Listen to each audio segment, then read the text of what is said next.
It's been a while since I did any of these kind of videos, but anywho, before I start this video is sponsored by webpodgames.com. Pretty cool gaming site. Links down in the description box along my Twitter, as usual. So, WWE Backlash 2016, and seems like WWE, despite having new sets for both the Raw and SmackDown, for each specific pay-per-view, they're going to be using the same set, just with different graphic. For example, tonight's Backlash pay-per-view special event, and was the SmackDown set. Had to save that money, huh, WWE?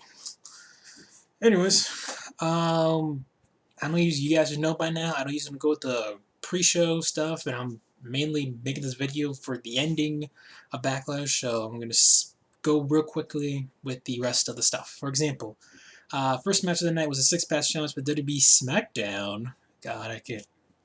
Why do I have to call them Smackdown belt and Raw belt? And anyways, WWE Smackdown Women's title between Becky Lynch, versus Naomi versus Wonder Woman, Big Titty Wonder Woman, Nikki Bella, Natalya, Brant, Carmella, and Alexa Bliss. Who, by the way, Alexa Bliss looks like Harley Quinn tonight, and of course Nikki Bella is wearing her Wonder Woman attire. DC Universe for the win, bitch. Anyways, this match was okay. I mean, it wasn't a total cluster. I think a lot of people saw this being like, oh, this is going to be a clusterfuck of a match. Now, this match was actually pretty decent, not too bad. It was elimination style. All you got to know, the final two basically was Carmella, and Becky Lynch. And Becky won with the Disarm Her, and she became the first ever SmackDown Women's Champion. And, for me, I think Becky deserves it. Sasha's been champion. Charlotte's a 2-time champ now. Bayley was NXT Women's Champ for a while, and she just pinned the Women's Champion recently on Raw. So Becky's been kind of like, okay, she's gotten a shot here and there, but she hasn't really done much other than that. So I think she deserves it. And this is coming from someone who's I thought Nikki was gonna win. I kind of, some way, my fandom wanted Nikki to win, but you know what? Props to Becky. But we all know who's going to take the belt from her in a few months from now, right? I'll give you a clue. I'll read everything, bitch. That's going to be amazing. Alright, so we move on to the second chance tag team tournament match between Hype Bros. Oh my god.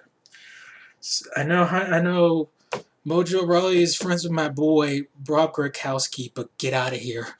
Then again, Tom Brady's buddies with Donald Trump, and I'm not even going to go there. Hype Bros versus the Usos. Usos, I guess, since they're wearing black now, that means they're heels, they're bad guys, because they're wearing black attires. Granted, I prefer the Usos being heels, because this is the first time we've seen them since they debuted as heels. Remember? Them and Tamina? That was a great idea. But nonetheless, Usos win, short fashion. Okay. I dig it. Sucker. So then we move on to the Intercontinental title match between Dolph Ziggler versus The Miz. And okay, this is where I draw the line. Alright. I love how people now are going, oh, The Miz is awesome. I love The Miz. The Miz is a great heel. He's a great talker in the mic. And he pulled off an amazing match here against Dolph Ziggler. For 6 freaking years, I've been a fan of this son of a bitch. I've been a fan of The Miz, and everyone's been laughing at me. You're a fan of The Miz? The Miz sucks. Who's laughing now? How's this bandwagon seat going, huh? Huh? That's what I thought. Miz is the real deal. Anyways, Miz versus Dolph Ziggler IC title match of the night. Great match between the two. As usual, Dolph flops like a fish. But Miz put out a good match with them. And I know some people were upset with the ending about Maryse. The French Queen, as that's called her. Sprayed some, I don't know, I think it was like some spray, like hairspray or something. Ends Dolph's face. Dolph Vase. I think it's Dolph Vase. Yeah, Dolph Vase face. Miz took advantage of it. Hit the Skull Crusher finale 1, 2, 3. Miz retains. And hey, you know, The Miz is a heel, and quite arguably the best heel in this company, next to Eva Marie. But best heel, male superstar in this company. Deal with it. So next we got Bray Wyatt versus Randy Orton. Oh wait, this match can't happen because the doctors didn't clear. Yeah, it's been forever since I've done that. Randy Orton wasn't cleared thanks to Brock Lesnar basically murdering him at SummerSlam. So since he wasn't cleared technically by forfeit, Bray Wyatt won. But no, we need a replacement because we need somebody else. Let's take Kane out here and put him in a random no-holds-barred match. Okay, so it makes me think, oh god, I even said this on Twitter. Oh, remember a few years ago when Kane was facing Bray Wyatt in that infamous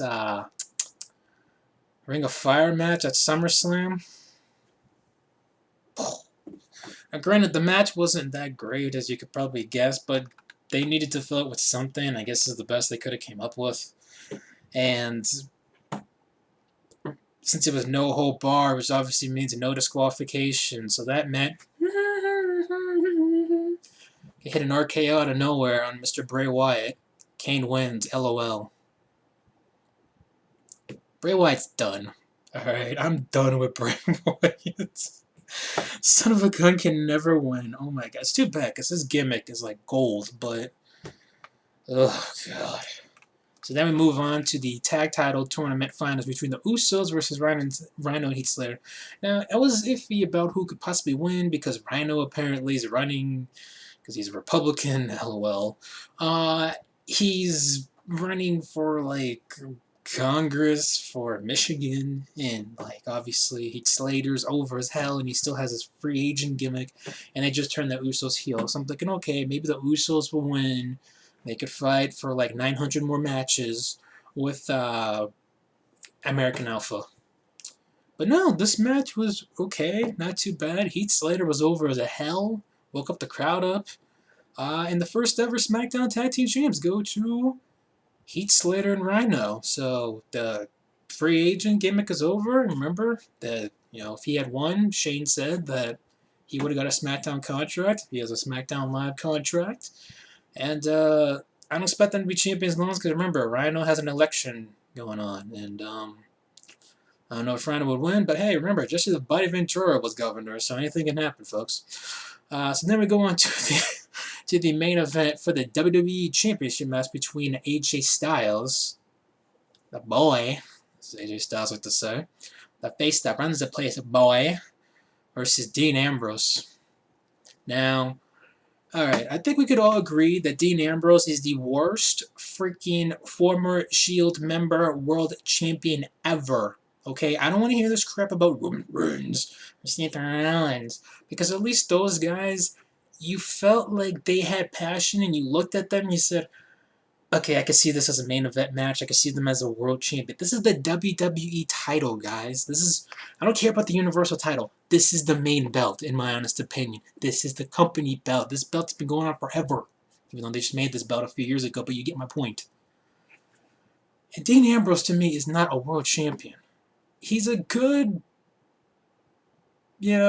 possibly contender for the champion and a good mid-card champion, but to me, he's not a world champion. And his world champion was just flat. His title reign was flat as hell, alright? Flatter than the Patriots deflated football. Okay, so back to this match. Not bad. Decent, It wasn't match of the night because I still belong to Miz and Ziggler, in my opinion, but this was still an okay matchup. And my God almighty, I know it took a ref bump, a low blow, and a Styles clash. But freaking AJ Styles, the WWE World Heavyweight Champion. Remember when people thought that this son of a gun was buried? He's buried. The favorite internet word, buried. Everyone's buried in the WWE according to every fan. AJ was buried at WrestleMania because of Jericho. Because, he lost to Jericho at WrestleMania. He's buried. He lost to Reigns twice. Buried. And then he beat the company guy twice in John Cena. And now he's a world champion. Now, of course, this probably means When he comes back, LOL, 16-time world title, baby. Woo! God. But, hey, I dig it. I just look at dig the new No Mercy theme song that I think they're going to be having. It's not the same, No Mercy from back in the day, but I dig it. Anyways, overall, decent show, not a bad show, I'll admit. I thought this was going to be a boring 3-hour special of Smackdown Live. More no! But this was actually an entertaining show, and props to WWE for doing this. It's decent, it wasn't horrible. I know people are going to correct me saying, what about the pre-show match between Baron Corbin and Apollo Crews? Yes, Apollo Crews, the greatest jobber in SmackDown Live history. Apollo Crews, yes. And Baron Corbin, Mr. No, they don't know what to do with me because, LOL, I was supposed to be in a match with Kalisto, but, that dropped. You stop saying LOL so much. Anyways, that's it for me. Hope you guys enjoyed this. AJ Styles, the World Heavyweight Champion.